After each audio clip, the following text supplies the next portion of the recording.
तो दोस्तों आज इस वीडियो में मैं बात करने वाला हूं कंप्यूटर सिक्योरिटी की कुछ मिथ्स के बारे में। कुछ ऐसी चीजें जो लोग आज भी विश्वास करते हैं कंप्यूटर या मोबाइल फोन या साइबर सिक्योरिटी के बारे में। सबसे पहली चीज, आपको अपना पासवर्ड फ्रीक्वेंटली बदलते रहना चाहिए। मतलब ऐसा है कि यार ये चलन बहुत पहले से है, ये कहावत बहुत पहले से कि भाई रेगुलर बेसिस पे अपने पासवर्ड को बदलते रहो। लेकिन ये अब वैलिड चीज नहीं है, ये पहले चला करती थी। अगर आप अपने पासवर्ड को रेगुलरली बदल रहे हो, फ्रीक्वेंटली बदल रहे हो, हर 2 हफ्ते में, हर 3 हफ्ते में, तो आप मजबूर हो जाओगे कि आप कमजोर पासवर्ड सेलेक्ट करो। इंसानी दिमाग कुछ इसी तरीके से काम करता है। अगर आपको बहुत कोई चीज जल्दी बदलनी पड़ रही है तो आप कोई ऐसी सिंपल सी चीज बदल लोगे जो भाई आपको याद रहे, नहीं तो पासवर्ड आपको याद रहेगा ही नहीं। इसका एक सॉल्यूशन ये भी हो सकता है कि आप पासवर्ड मैनेजर इस्तेमाल करें। मतलब एक ऐसा सॉफ्टवेयर जो कि आपकी दुनिया भर के सारे पासवर्ड को स्टोर करके रखे एंड आप उसको पासवर्ड से रखो। तो उसका पासवर्ड पता हो तो उसके बाद आप सारी वेबसाइट पे ऑटोमेटिक पासवर्ड फिल कर सकते हो। लेकिन एक नॉर्मल यूजर की ये बहुत बड़ी परेशानी है। तो वो क्या करता है, जब उसको फ्रीक्वेंटली बदलना पड़ता है तो बस कोई एक चीज बदलता है, बाकी पासवर्ड वो सेम ही रखता है। तो क्या होता है कि वीक पासवर्ड। इसलिए पासवर्ड को जरूरी नहीं है कि जल्दी जल्दी बदलते ही रहना है, ये एक मिथ है। अगली चीज है कि अगर आप कोई वेबसाइट को सर्व कर रहे हो और वहां पर वो ग्रीन लॉक का साइन है और HTTPS लिखा हुआ है, तो इसका मतलब है वो वेबसाइट सेफ है, वहां आप कुछ भी कर सकते हो, कोई प्रॉब्लम वाली बात नहीं है। ऐसा नहीं है। जो SSL है, जो HTTPS कनेक्शन है, जो सिक्योर कनेक्शन है, आजकल खैरात में बट रहा है भाई। आप वेबसाइट बनाते हो ना, डोमेन खरीदते हो तो उसके साथ फ्री मिल जाता है आपको HTTPS का। अब चाहे उस पर आप जुए की साइट चलाओ या कुछ गलत काम की साइट चलाओ, कोई अच्छी चलाओ, उससे कोई फर्क नहीं पड़ता।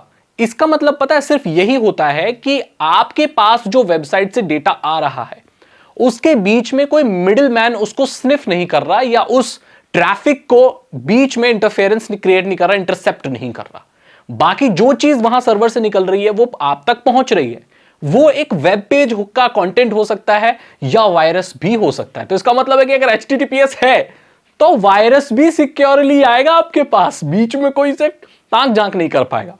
और ऐसी बहुत सारी एडल्ट वेबसाइट हैं जो HTTPS कनेक्शन से चलती हैं, उसमें सारे 10 तरह की स्क्रिप्ट और वायरस आती है दोस्तों।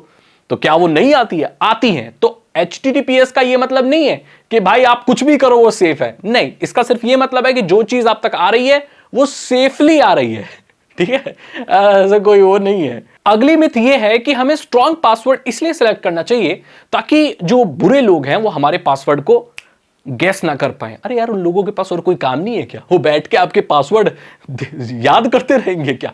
कौन से जमाने, 1920 में जी रहे हैं हम? ऐसा कुछ भी नहीं होता। आपसे स्ट्रॉन्ग पासवर्ड सेलेक्ट करने के लिए इसलिए कहा जाता है ताकि उन पासवर्ड्स को हैकर्स ब्रूट फोर्स से या किसी गलत तरीके से क्रैक ना कर पाए। और यही सेफ्टी का एक बहुत अच्छी चीज होती है कि क्रैक ना कर पाए। इसलिए आपसे कहा जाता है कि आप लॉन्ग पासवर्ड सेलेक्ट करो। पासवर्ड आपको एक ऐसा सेलेक्ट करना चाहिए जो कहीं डिक्शनरी में ना मिले, ऐसा बोला जाता है। लेकिन ऐसा जरूरी नहीं है।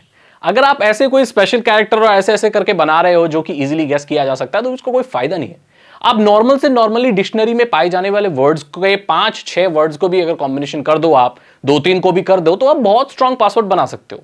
यहां पर असली खेल है कि आपको लॉन्ग पासवर्ड सेलेक्ट करना है। आपको कोई ऐसी चीज नहीं करनी जो मशीन प्रेडिक्ट कर सके। Simple as that. अगली मिथ है कि भाई जो कंप्यूटर के जो बादशाह है ना, मतलब जो दिमागदार लोग हैं, जो जीनियस है, एक्सपर्ट है, उनको एंटीवायरस की जरूरत नहीं पड़ती। देखो, मैं अपने कंप्यूटर में एंटीवायरस इस्तेमाल नहीं करता, लेकिन अगर मैं नहीं करता तो इससे चीजें कोई सही गलत नहीं हो जाती हैं। इंसान कितना भी स्मार्ट हो, 1% चांसेस तो एरर के, मिस्टेक के, गलती के हर किसी में रहते हैं। हर किसी में, चाहे कोई इंसान चार्ल्स बेबेज खुद क्यों ना हो या टिम बर्नर्स ली ही क्यों ना हो। ये ऐसे ऐसे लोग हैं जिन्होंने लिटरली इंटरनेट जो अभी हम इस्तेमाल कर रहे हैं, जो वेब इस्तेमाल कर रहे हैं, उनकी चीजों को बनाया है। इनसे भी मिस्टेक हो सकती है। इसीलिए एंटीवायरस आपको इस्तेमाल करना है, कुछ भी हो जाए, अगर आप सेफ्टी सिक्योरिटी चाहते हो। क्योंकि अगर आपको नॉर्मल सिक्योरिटी के मेजर्स पता है, फिर भी ऐसे कोई चीज हो सकती है जो मिस्टेक हो जाए। और ये भी बहुत बड़ा मिथ है। अगला मिथ ये है कि भाई एंटीवायरस डला हुआ है तो आप अपने कंप्यूटर में कुछ भी कर सकते हो, कहीं भी जा सकते हो, आपका वायरस तो कोई कुछ कर ही नहीं सकता। एंटीवायरस तभी काम करता है जब उसमें उस वायरस की डेफिनेशन हो। ऐसे दुनिया में बहुत सारे वायरस हैं जिनके बारे में एंटीवायरस कंपनियों को पता ही नहीं है। तो वो एंटीवायरस उन वायरसेस को डिटेक्ट कैसे करेंगे? ऐसे में अगर आप किसी उल्टी सीधी वेबसाइट पे चले जाओ तो आपको कोई नहीं बचा सकता दोस्त। तो इसमें करना क्या है, इससे बचना क्या है? आप हमेशा शक के नजर में रहो। मतलब आपको अगर लग रहा है ना कि किसी वेबसाइट पे वायरस है, तो उस पे है, ये सोच के चलो। अगर आपको कोई आपने लिंक क्लिक कर दिया है और आपको हल्का सा भी डाउट है, इंसान की दिमाग पता है बहुत स्मार्ट है, हमारा सबकॉन्शियस माइंड बहुत तगड़ा चीज है एकदम। तो अगर आपको लग रहा है ना कि आपके कंप्यूटर में वायरस आ गया है क्लिक करने से, तो यही मान के चलो कि आ गया है। अपने सारे पासवर्ड चेंज कर लो, रिफ्रेश कर लो, विंडोज वगैरह सब कर लो, एकदम अलर्ट मोड पे रहना है, तब तो आप बच सकते हो, नहीं तो फिर आपको कोई नहीं बचा सकता। अगली मिथ यह है कि भाई आपके कंप्यूटर में वायरस आएगा ना तो आपको पता चल जाएगा। इतना भी स्मार्ट नहीं है इंसानी दिमाग। पहले वायरस आया करते थे, एडवेयर आया करते थे विंडोज एक्सपी में, तो क्या होता था, वो पॉप डबल डबल आने लगते थे, ऐड खुलने लगते थे, धूम धूम की आवाज आने लगती थी, तो हमें दिख जाता था कि भाई हमारे कंप्यूटर में वायरस आ गया है। आजकल ऐसा नहीं होता है, लोगों के कंप्यूटर में 3-3 साल तक वायरस पड़े रहते हैं, उनको पता ही नहीं है वायरस आए, क्योंकि ये ऐसे होते हैं कि ये तो आपके प्रोग्राम में डिटेक्ट नहीं होते, आपके प्रोसेस में डिटेक्ट नहीं होते, कहीं नहीं होते डिटेक्ट, ये चुपचाप बैकग्राउंड में चलते रहते हैं। और कई बार जो एडवेयर होते हैं, जो देखो एडवेयर है ना वो दिखता है, लेकिन बहुत सारे ऐसे वायरसेस जो दिखते नहीं है, आप बिल्कुल बता नहीं सकते सिस्टम में वायरस है। मेरे खुद लैपटॉप में यार काफी वक्त से वायरस था, मुझे खुद पता नहीं चला, मुझे बहुत बाद में पता चला मुझे। ये चीजें होती हैं, हमारे साथ हो रही हैं तो भाई बहुत सारे और लोगों के साथ भी हो सकती है। तो ऐसा नहीं है कि आपको पता चल जाएगा। एडवेयर जो पहले आते थे वो क्या करते थे, आपका सर्च रिजल्ट, जैसे गूगल पे आप कोई सर्च करोगे ना तो वहां पर जेन्युइन सर्च रिजल्ट नहीं आएंगे, वो रिजल्ट आएंगे जो वो वायरस बनाने वाला आपको दिखाना चाहता है, जिनसे वो आपके क्लिक करा के पैसे कमाना चाहता है। एडवेयर के केसेस में पता चल जाता है, लेकिन बहुत सारे केसेस में पता नहीं चलता। तो ये भी एक मिथ है कि वायरस आएगा तो पता चल जाएगा। भैया 3-3 साल गुजर जाएंगे, पता भी नहीं चलेगा आपको, ठीक है। तो सेफ्टी का ध्यान रखना है। अच्छा, हम अगली मिथ के बारे में बात करेंगे कि भाई हमें सिक्योर रहने के लिए स्ट्रॉन्ग पासवर्ड सेलेक्ट करना है, 2 फैक्टर ऑथेंटिकेशन लगाना है, और हमारा कोई कुछ नहीं कर सकता। और ज्यादातर मेजॉरिटी जितने भी लोग हैं इंटरनेट पर इसी सिक्योरिटी के बेसिस पर हंस रहे हैं, खेल रहे हैं, कूद रहे हैं, फल फूल रहे हैं। लेकिन मैं आपको बता दूं ऐसा नहीं है आजकल। अरे ऐसा नहीं है। ऐसे बहुत सारे केसेस देखने को मिले हैं बड़ी बड़ी कंपनियों के केसेस में, उनके एम्प्लॉय के केसेस में, कि उनकी कंपनी 2 फैक्टर ऑथेंटिकेशन या ओटीपी वाली चीजों को इस्तेमाल करती थी, फिर भी कॉम्प्रोमाइज हो गई।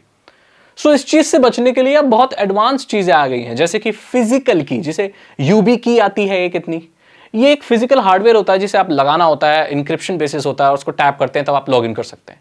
सो अगर किसी के पास आपका पासवर्ड भी है तो भी वो आपके अकाउंट में लॉगिन नहीं कर सकता विदाउट दैट फिजिकल की। तो ये एक extra layer of security provide करती है, ये बहुत सस्ते में मिल जाती है। अगर आप बहुत ज्यादा सिक्योरिटी चाहते हो तो आप इन कीज को ट्राई कर सकते हो, लेकिन प्रॉब्लम वाली बात यह है कि हर वेबसाइट, हर सॉफ्टवेयर इसको सपोर्ट नहीं करता। तो आप चाहें तो एप्लीकेशन बेस्ड ऑथेंटिकेटर भी इस्तेमाल कर सकते हैं, जैसे माइक्रोसॉफ्ट का आता है, और भी ऑथेंटिकेटर आते हैं, गूगल का भी है, ऐसे उसको आप इस्तेमाल कर सकते हो।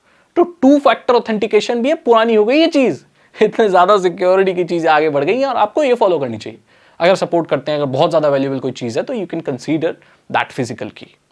अगली प्रॉब्लम है भाई कि अगर आपने कोई चीज डिलीट कर दी है ना अपने मेमोरी कार्ड से, अपने हार्ड डिस्क से, अपने पेन ड्राइव से, अपने कंप्यूटर से, अपने मोबाइल से, लैपटॉप से, आईपैड से, कहीं से भी डिजिटली डेटा डिलीट कर दिया और आपको लगता है कि भाई आप बच गए, डिलीट कर दिया मतलब वो गया, ऐसा नहीं है।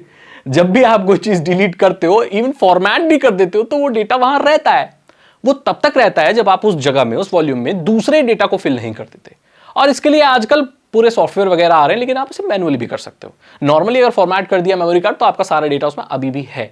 करना क्या है, दोबारा उसमें भरो डेटा, कुछ भी कचरा पूरा भर दो उसको, फिर उसको फॉर्मेट करो, फिर डेटा भर दो, फिर फॉर्मेट करो, ऐसा 3-4 बार करो। तब तो मैं ये कह सकता हूं कि काफी हद तक 99% वो डेटा जा चुका है आपका पुराने वाला। लेकिन सिंगल बार डिलीट कर दिया है या कोई एक फाइल डिलीट कर दी और आपको लगता है कि वो डेटा रिकवर नहीं हो सकता, तो भाई ये बड़ी मिथ है और आपका ये बहुत ही बड़ा गलत फहमी है आपकी। तो यहां पर मैंने बात की कंप्यूटर सिक्योरिटी के बारे में और आई होप आपको थोड़ा सा ज्ञान मिला होगा। अगर आपको ये वीडियो अच्छी लगी तो इसे लाइक करें, अपने दोस्तों के साथ शेयर करें। साइबर सिक्योरिटी और इथिकल हैकिंग में इंटरेस्ट है तो डिस्क्रिप्शन चेक करें। 299 रुपीज के 3 इथिकल हैकिंग कोर्सेज है जो आसान भाषा में आपको इथिकल हैकिंग सिखा देंगे। मैं बोलता हूं आपसे अगली वीडियो में। Thank you so much and good bye.